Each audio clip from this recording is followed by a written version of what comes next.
Write an equation of the line that is parallel to the graph of 2x minus 5y equals 6 and has the same y-intercept as the graph of 3x plus y equals 9. In order to find an equation of a line, we need a slope and we need a y-intercept. We can get the slope from this sentence here, or this phrase here, parallel to the graph of 2x minus 5y equals 6.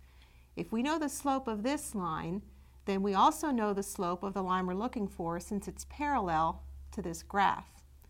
So let's start by finding the slope of this line.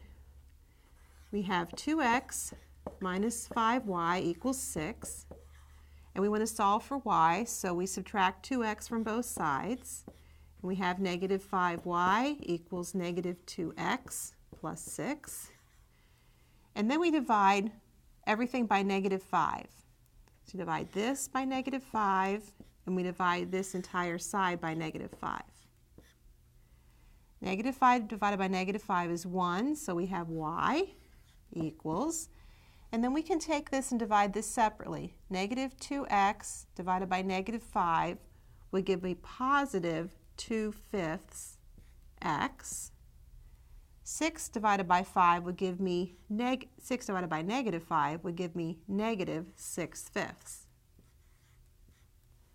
Now we're interested here in the slope of this line. The slope of this line is 2/5, so I know that the slope of the line I'm looking for will also be 2/5.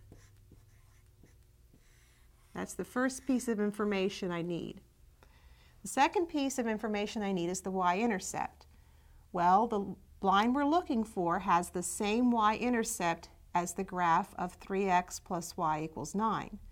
So now we find the y-intercept of this line. Again, we solve for y.